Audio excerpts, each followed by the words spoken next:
नाजरीन सच कहते हैं कि लालच बुरी बला होती है, लालच में लेने के देने भी पड़ जाते हैं। ऐसा ही कुछ हुआ है हमारे साथ। लाहौर के शहरी मौजूद है। नाजरीन, इनको लाहौर एयरपोर्ट कस्टम से कॉल आती है कि आपका कुछ पार्सल है जिसमें एक आईफोन है और कुछ तोले सोना है, वो लेने के लिए सबसे पहले आपको जो है PTA टैक्स अदा करना पड़ेगा। उन फराडियों के जाल में कैसे फंसे, ये सारा माजरा क्या था। चीज आपको भेज रहा हूँ, इसमें एक आईफोन है 5 लाख रुपए का और 10 तोले सोना है, गोल्ड की घड़ी जो है, वॉच है, वो है। इस तरह की चीजें जो है ना मैं आपको भेज रहा हूँ। तो इसका टैक्स जो बनता है ना वो तकरीबन 25,500 रुपया टैक्स बनता है। मैंने वो टैक्स जो है ना वो पैसे जो है ना मैं उनके जो उन्होंने अवजैद कैश का, तो वो मैंने उस नंबर में ना उस वक्त मेरे पास पैसे थे नहीं, तो मैं एक अपना दोस्त था उसको फ़ोन किया मैं कहा यार इस तरह मैंने मेरा कोई पैकेट आया तो मैं ना आपको ना वो कल वापस कर दूंगा।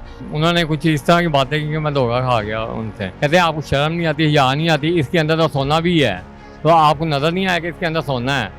तो इसका टैक्स जो बनता है 1,90,000 रुपया टैक्स बनता है। हमारा अफसर जो है ना हमें डांट रहा है और गालियाँ निकाल रहा है, आपकी वजह से जो कुछ हो रहा है ना आपकी वजह से हो रहा है। तो उसके बाद ना फिर उन्होंने कहते हैं जी इतने पैसे जो है ना आधे घंटे के अंदर अंदर ना इस नंबर पे आपने भेज दो, नहीं तो हम चीज़ें सारी जब्त करने लगे। जहाँ से मर्जी अरेंज करके ना वो आप भेज दो। बहुत ज़्यादा ना इस तरह के उन्होंने लोग उठाए हुए हैं जो फ़ोन करते हैं कि जी हमारा कोई भी नहीं दुनिया में, हम UK में हैं, ये है वो है फलाना। तो इन जेल सालों से ना जितना हो सके बचें आप। बिस्मिल्लाहिर्रहमानिर्रहीम, अस्सलाम वालेकुम। मैं हूं हनीफ अलमानी और आप देख रहे हैं पायनियर वर्ल्ड न्यूज़। नाजरीन सच कहते हैं कि लालच बुरी बला होती है, लालच में लेने के देने भी पड़ जाते हैं। ऐसा ही कुछ हुआ है हमारे साथ। लाहौर के शहरी मौजूद है। नाजरीन, इनको लाहौर एयरपोर्ट कस्टम से कॉल आती है कि आपका कुछ पार्सल है जिसमें एक आईफोन है और कुछ तोले सोना है, वो लेने के लिए सबसे पहले आपको जो है PTA टैक्स अदा करना पड़ेगा। नाजरीन, अंकल जी उन फराडियों के जाल में कैसे फंसे, ये सारा माजरा क्या था, आइए अंकल जी की ज़ुबानी जानते हैं। अस्सलाम वालेकुम। वालेकुम सलाम। अंकल, ये सारा माजरा क्या था, आप कैसे फराडी के जाल में फंसे। ये 19 जून 2024 का वाक़या है। दिन के वक्त हम बैठे हुए थे, दोस्त के साथ बैठे हुए थे, तो वो ना एक फेसबुक के ऊपर ना इश्तिहार चल रहा था कि जी मैं UK से हूँ, मैं 2017 में मेरे वालिदैन जो है ना उनकी डेथ हो गई कराची में, तो मैं इससे अकेला बच गया। तो मेरे एक अब्बू के दोस्त थे, उन्होंने मुझे ना UK भेज दिया। वहाँ मैंने अपनी एजुकेशन जो है वो कम्प्लीट की है। तो उसके बाद मैं हार्डवेयर इंजीनियर में 10 लाख रुपए में ना मेरी जॉब लग गई वहाँ पे UK में। तो मैं अकेला हूँ, मेरा कोई भी नहीं है। तो आप मेरे ना बड़े भाई हैं, मैं आपका छोटा भाई हूँ। तो मैं आपको ना अपना ना भाई बन के ना मैं दिखाऊंगा, छोटा भाई बन के दिखाऊंगा। तो इस तरह ना उसने अपने लिंक से जो है ना वो बढ़ाने शुरू कर दिए। तो 3 दिन बाद ना एक एयरपोर्ट से फ़ोन आया, वो उसी लड़के ने फ़ोन किया, कहता ये मैं रसीद आपको भेज रहा हूँ, इसमें एक आईफोन है 5 लाख रुपए का और 10 तोले सोना है, और उसके अलावा जो है गोल्ड की घड़ी जो है, वॉच है, वो है, और कुछ शूज़ हैं। ये इस तरह की चीज़ें जो है ना मैं आपको भेज रहा हूँ। मैं कहा यार मुझे तो इन चीज़ों की ज़रूरत नहीं है, मैंने क्या करना। तो कहता नहीं, मैं आपका छोटा भाई हूँ, आपको लेनी पड़ेंगी।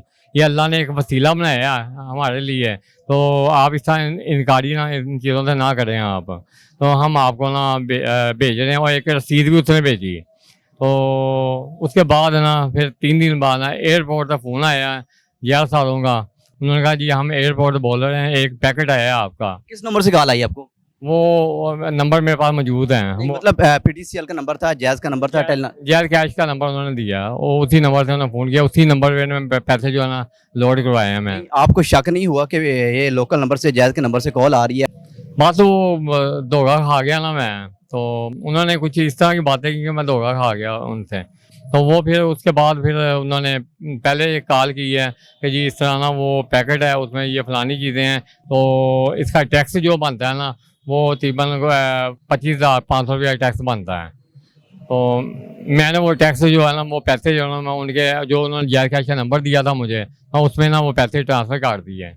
आपने पैसे ट्रांसफ़र किए, आपके मोबाइल अकाउंट में मौजूद थे या आपने शॉप से जाकर किए। वो ना जो पहले जो मैंने भेजे हैं ना वो मेरे मोबाइल के अंदर थे, तो वो मैंने भेजे हैं। 20,000 रुपये की रकम आपके मोबाइल में मौजूद थी, वो मैंने भेज दी हैं। तो उसके बाद फिर ना दोबारा उनका फ़ोन आया कि जी वो ना हम उसमें से एक मोबाइल जो है ना वो भी निकला है, और वो हम लेके ना वहाँ PTA वालों के पास जा रहे हैं, वहाँ से हम वो वेरीफाई करवाएंगे। उसके बाद ना उसका जो टैक्स होगा ना वो आपको ना पेमेंट करनी पड़ेगी। मैं कहा चलो ठीक है, सही है। उसके बाद भी एग्री थे कि आपके लिए आईफोन आ रहा है, आप उसका टैक्स अदा करने के लिए तैयार थे। बात यार उन्होंने कन्वींस ही इस तरह का किया कि मैं उनके यानी कि जाल में आ गया। तो वो मेरे पास उस वक्त पैसे नहीं थे, तो उसने कहा कि इसके ना 40,500 रुपया बनता है टैक्स। अब टोटल 40,000 रुपये बनता था, या उसका जो मोबाइल की टैक्स था उसके? मोबाइल, उन्होंने कहा मोबाइल की जो प्राइस है ना वो 5 लाख रुपया आईफोन है, और उसका जो टैक्स बनता है ना पीटीए वालों ने बनाया है वो बनता है तकरीबन 40,500 रुपया। तो वो मैंने ना वो 40,500 रुपया, उन्होंने एक और अदर नंबर जो दूसरा नंबर है वो दिया उन्होंने अब जैद कैश का। तो वो मैंने उस नंबर में ना, उस वक्त मेरे पास पैसे थे नहीं, तो मैं एक अपना दोस्त था उसको फ़ोन किया मैं कहा यार इस तरह ना मैंने मेरा कोई पैकेट आया तो मैं ना आपको ना वो कल वापस कर दूंगा, तो इस तरह ना आप मुझे 40,500 रुपया जो है ना वो मुझे फौरी तौर पे ना मुझे भेज दो। तो उस आपने इससे पहले घर वालों से या किसी दोस्त से मशवरा नहीं किया कि मेरा ये पार्सल आ रहा है, इस तरह का ये मामला है आपके साथ? नहीं, मैंने किसी से भी मशवरा नहीं किया। तो वो उसके बाद फिर मैंने वो 40,000 रुपया मेरे दोस्त से मिलने ने, तो वो मैंने 40,500 रुपया जो है ना उनके जायर कैश में ना मैं ट्रांसफ़र कर दिए मैंने। तो उसके बाद ना कोई थोड़ी देर बाद ना कोई तस्वीरें आई हैं मुझे, उन्होंने कोई पिक्चर भेजी है, व्हाट्सएप पे पिक्चर भेजी है? व्हाट्सएप पे पिक्चर भेजी हैं। उसमें से कुछ एयरपोर्ट के जो ऑफिसर हैं ना वो अपने मुतहदों को डांट रहे हैं, कहते हैं आपको शर्म नहीं आती, या नहीं आती, इसके अंदर तो सोना भी है, तो आपको नज़र नहीं आया कि इसके अंदर सोना है। तो इसका टैक्स जो बनता है ना 1,90,000 रुपया टैक्स बनता है।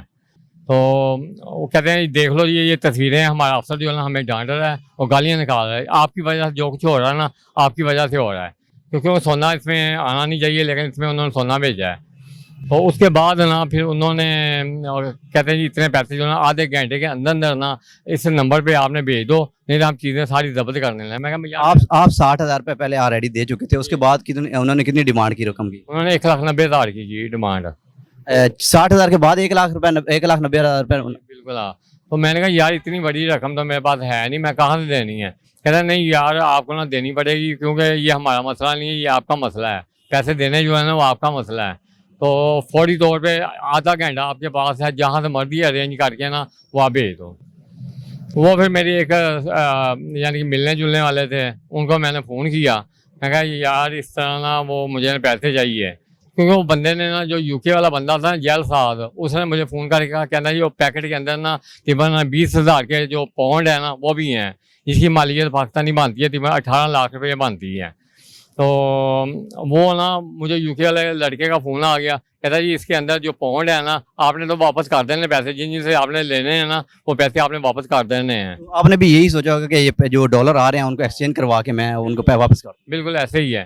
तो वो फिर मैंने एक यूके वाला दोस्त था एक और, उसको फ़ोन किया, मैं कहा यार इस तरह ना मुझे ना फौरी तौर पे ना पेमेंट चाहिए, मैं कल आपको ना वापस कर दूँगा। कहता है यार करनी क्या है? मैं कहा यार मैं तुम्हें कहा ना कि मुझे ना वो चाहिए और एमरजेंसी चाहिए और आधे घंटे के अंदर अंदर चाहिए। कहता है यार मुझे पहले बताओ। मैं कहा नहीं यार आप भेज दो बस। उसने पेमेंट जो है ना वो भेज दी, तो वो भी मैंने उनको भेज दी जाके। तो उसके बाद ना फिर कहते हैं जी और भी इसमें चीज़ें हैं ये वो। मैं कहा यार और मेरे को पैसे नहीं, जितने भी पैसे थे ना मैंने सारे भेज दिए, लोगों से लेके मैंने भेज दिए हैं। टोटल कितनी रकम भेज चुके थे आप? 2,26,000 मैंने इसकी FIA में जाकर रिपोर्ट भी करवाई है, 2,26,000 की। तो उसके बाद ना वो कहते हैं इसमें और भी चीज़ें हैं, उसका भी टैक्स बनता है। तो मैंने कहा यार मुझे चीज़ें जो है ना सारी वापस भेज दो, मुझे नहीं चाहिए आप। तो पहले भी आपने मुझे ठग लिया है, मुझे लग रहा है अब आपने मुझे ठग लिया है। तो पैसे जो है ना चलो जो कुछ हो गया, अब मैं मज़ीद जो है ना मैं बर्दाश्त नहीं कर सकता। तो वो यूके वाले लड़के का फ़ोन आ गया, कहता है यार मैं इतनी ज़्यादा रकम भेज रहा हूँ, तो आप मेरे ऊपर इस बार ही नहीं है, आप जहाँ जहाँ से पैसे मिलते हैं ना आप पकड़ लो पैसे और मुझे उनको भेज दे जाओ एयरपोर्ट वालों को, मैं जितने भी पैसे हैं ना मैं आपको वापस कर दूँगा। तो आपके पौंड हैं तो उनमें से आप दे। तो ये सारा फिर वाक़या हुआ, फिर मैं FIA में जाकर उसकी रिपोर्ट करवाई है।